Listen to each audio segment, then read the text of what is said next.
So, how do people really make decisions? I mean, we've already talked about that the rational economic model has its flaws. At the purest and most basic level, a rational economic decision is based on making sure everybody agrees to the goals, that they're known by everybody, that everything is certain. We know with 100% certainty, if I choose A, this is going to happen. If I choose B, this is going to happen. So all the information is known to us. That we also have agreed upon criteria that everybody believes this is the right decision, this is the right criteria to make the evaluation on, and that we use logic to maximize attainment of goals. Again, logic, according to whom, is what the problem is. So this rational economic model, while it sounds really good in theory, ceteris paribus, right? Economic models, all things being equal, it really doesn't reflect how people actually make decisions. And that's really where the focus needs to be. It's not how we could make decisions, or ideally the perfect way to make a decision. There isn't really a perfect way to make a decision, as we know from decades of research on decision making. Really, how we make decisions is based on what we call bounded rationality. And what it means is we are just limited beings. Our brains are limited because we are very highly influenced by decision-making biases and things like that. We can only manage a limited bit of information in our brains. Our frontal cortex that makes decisions can only handle 5 to 7 unique pieces of information. So it can be very challenging for us to be able to make a good decision. When we recognize that there are limits and we learn how to overcome those limits, that helps us to make better decisions. We realize that with information overload, we cannot make the perfect decision, and all we should be doing is satisfying, making the minimally satisfactory decision that's possible for us.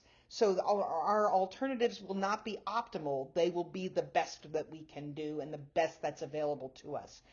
And again, recognizing when we go into it with the assumption that we know that our decision is not going to be perfect, but that we're doing the best that we can, that helps us to take a learning mindset when we're ready to make decisions. And that learning mindset really helps us when we do the evaluation process and we go, was this a good decision? Oh, I made a mistake here. I should have gotten more information here. Should have done something different here. So therefore, I can learn from this process and learn how to make better decisions every single time. The most important principle really that come out of bounded rationality is that we literally cannot find all possible alternatives. So we cannot go into it with the assumption that all the alternatives are known, that everything is agreed upon, everybody is hunky-dory and singing kumbaya, which is what's assumed in the rational economic model. That's not how we make decisions. And so our focus should always be not on how we could or should be making it, but actually how we do make it, because that helps us to be better decision makers, to learn from that process. Moving on from individual decision making to group decision making, which is really what many of you are going to experience. Most of the decisions that we make beyond sort of basic things like what do I want for lunch is usually based on a group process, that there are multiple individuals that are involved. And the question really is, should every decision be a group decision? And of course, no. There are plenty of things that, a directive decision maker can make better decisions all on their own. They have experience, they can look at a situation quickly, they can assess what needs to be done, and they make a quick decision without a lot of debate or research on it. Again, remember though, that is a style that only works in certain contexts. It's not a universal style that should be used across the board in increasingly more complex situations. That's when we want to use more analytical style and manage it that way. So other problems that happen with group decision making is some of the what we call the process losses that happen with group decision making. Number one is there's always more conflict, right? And that's actually the last bullet point, but it's extremely important, right? There is way more conflict when we have group decision making because we're all coming at it with our own experience, our own point of view, our own perspectives, and that creates the increased conflict. Then there's the issue of risky shift or diffused risk. And what we know from the research is when an individual is going to make a decision, what governs their decision making is how risky they are. So if it's a risky decision, most individuals will tend to shy away from a risky decision. But what we do know is if it's a group decision, that amplifies the risk decision making, the risky decision making that happens, meaning that when I have shared risk or shared responsibility with other people, I am more comfortable with higher levels of risk. And part of it could simply be that by having other people bring their perspective, all of us agree that this is better, then I feel more confident that the decision might be okay to do, even if it's a riskier one, but because more people agree to this. But that can also be a downside. That can be a problem if we engage in what was the next bullet point, which is groupthink. Groupthink is this illusion that we all agree, but often groupthink can happen because people want to say the thing that everybody wants to agree to. We feel pressure to conform to what other people have to say. We're far more likely to do things that we don't agree with or that don't like privately and quietly, but publicly we'll say that we're all in on it. And we want to avoid issues of groupthink because groupthink means no one challenges the decision, no one plays devil's advocate, no one says, are we sure that we've made the right assumptions? Are we sure that we have clarity about what our agreement is? What are we going to do? Why are we going to do it? No one questions it. They just automatically go along with it without any question. And that is not a good way to make decisions at all. But it is a risk that happens when we are engaged in group decision making, that groupthink phenomenon. You know, there's no easy way to predict it, but we always know it when we see it, right? We know it when we see groupthink because we see people all in alignment, people feel uncomfortable, no one's vocalizing any issues or concerns about what the decision-making process should be like, and what the right solution should be. No one's questioning it, no one's challenging it. And that's what we want to avoid. Good decision-making welcomes challenges. Good decision-making says, please tell me what you think. I want to push hard to make sure we're doing the right thing.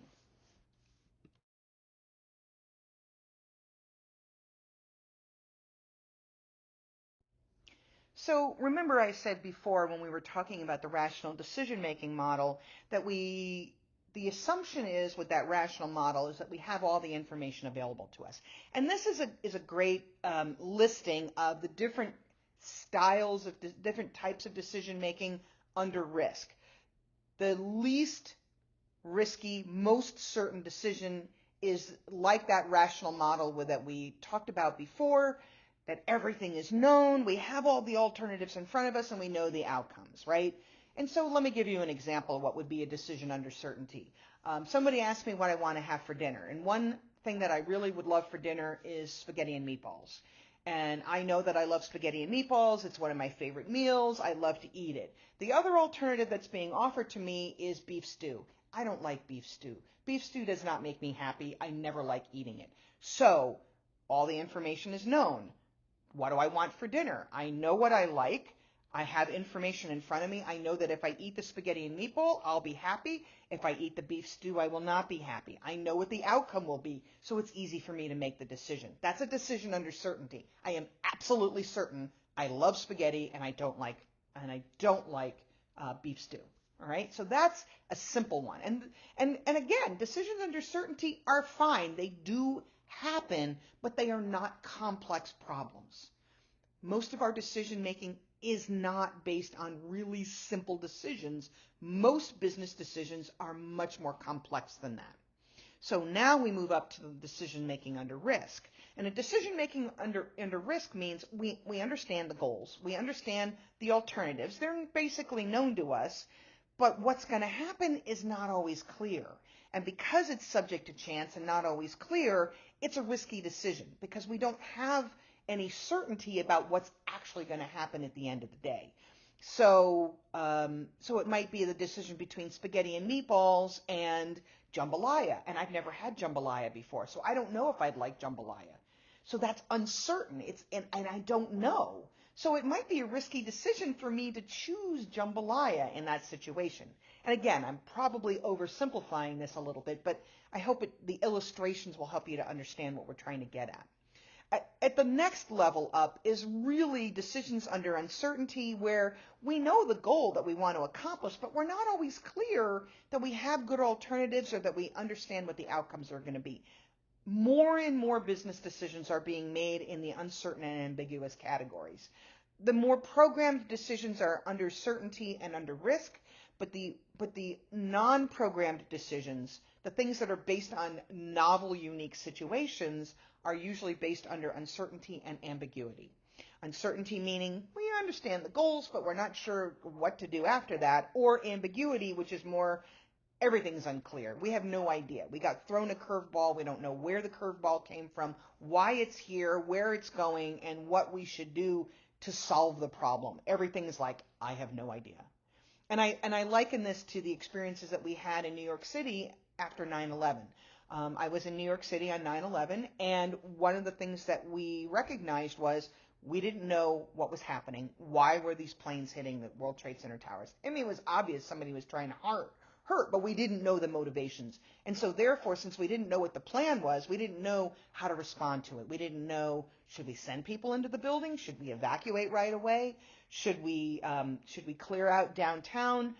Who else should we protect from potential planes flying into them, right? We didn't know that they were going to hit the Pentagon and perhaps even Congress, which we don't know for sure, but that was certainly right up there. And that's why, when there's so much ambiguity in a crisis, we literally have no idea where to go next. And we have to stay calm, stay grounded, and do our best to take in as much information as quickly as possible for us to be able to make a good decision. So there are different levels of knowledge that we have making decisions. The more knowledge we have, the more confident we can be in those decisions. But more and more decisions are being made in a less certain, more ambiguous context, particularly as we solve 21st century problems and variables that we've never experienced before. We have to be much more mindful in our decision-making process. When we're making decisions, there are the 3 C's of decision making that you should keep in mind. This is the easiest way for you to be able to make high quality decisions. Number 1, the first C is constructive conflict. We need to make sure we've got constructive conflict going on, which means we don't want illusions that everybody agrees. We want people to stand up and say, I'm concerned about these assumptions. I want to ask more questions. I want to make sure I understand why. And our goal is that we want to make sure we're poking holes in everything. And why do we want to do that? Again, recall that we are limited through our decision making because of bounded rationality.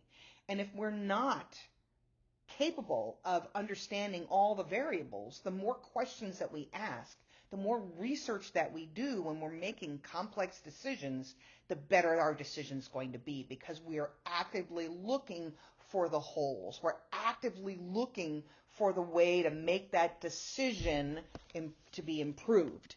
And if we can improve it, then that's ideal. So what does that look like? Well, it means vigorous debate. Like, we're in a meeting, we want people to be able to disagree comfortably, professionally, appropriately, but disagree. Yelling and screaming is not what we're talking about. Calling people names, right, is not going to solve the problem. That's why we want to prohibit language that's going to make people defensive. That's a stupid idea. That's ridiculous. You are so dumb. You really don't understand this. Those sorts of things will make people feel really defensive. So we want vigorous debate where we are using language in our discussion that's welcoming, that's inquisitory, that's asking for information, that's challenging, professionally challenging the assumptions that people have. We also want to make sure we're breaking up coalitions. And what we mean by that is often people get in little cliques and little coalitions, like we all agree over here and it's us versus you, and we want to break those coalitions up, because what we want is a wide variety of opinions and ideas looking at something. And when people start to cluster and take sides, that undermines the ability to have a constructive debate or a constructive conflict. So we got to break up those coalitions. We got to make sure that those people are divided up into subgroups to have them really have their ideas and their assumptions challenged where they don't have the capacity to be able to influence at a grand level. They are just one of many voices then. That's what we want. Then we want to shift individuals out of the old way of doing things where they pretty much say, this is how I've always done it. This is the way I've always done things. Or we've always done it this way, so why should we change? Well, because times change, because variables change, because people change, because sometimes that's exactly what we need to do. So we need to get people out of the well-worn ways of making decisions.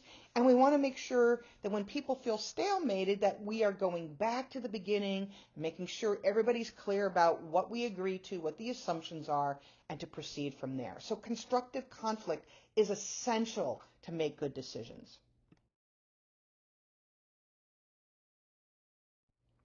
The next C is consideration. And when we talk about consideration, what we mean is, are we considering every opinion? Are we considering different ideas? Are we considering things out of our well-worn path? So it's not enough to just say we're going to have debates, but it needs to be done in a way that's authentic, that says, I am interested in listening and learning from you, and I hope that you are interested in listening and learning from me, and between you and I, we can come up with a better solution. If we come in believing I'm right and you're wrong, there's no way we're going to be able to make a better decision. We have to be open to different alternatives. This will help us to improve our decision-making process. But that means good communication skills. I have to actively listen, and I have to listen with respect. And listen with the desire to understand, not listening to respond to somebody. And then we need to make sure when we're communicating what we believe to be the right thing, we should talk about the rationale behind it. Like, I believe this for a reason. Here's why I have this opinion. Here's what my opinion is based on. It's based on this knowledge. It's based on these facts. It's based on this data that tells me this should be the right decision to make. And then people can say, well, those are good ideas. Have you considered this? Or this one's important, but the point is not as important. So we don't have to worry about that point. The goal is in explaining the rationale, and it helps us to get clarity and helps others to get clarity on the rationale that we're using for the decisions that we make. Lastly, it's the closure. And ultimately, we either make decisions too quickly or not quickly enough. And if we make decisions too quickly, like a directive decision maker who has not considered all the alternatives, we may be premature in the decision that we make and ultimately create a problem for us in the decision process. Lastly, if we make it too late, then we miss the mark, right? If we take too long to make a decision, the world runs past us fairly quickly. So we want to be in a situation where we recognize there are times when we need to slow down and take time to research things, and then there are times when we need to make a quicker decision. Depending on what we need to do, we should then initiate the right decision-making style and process that serves those needs. So when we need to make decisions more quickly, we can get directive decision makers involved. They have an ability to be able to assess a situation fairly quickly and to be able to make a quick decision. If we want to take our time and slow down a little bit, then we want an analytical decision maker to drive our process.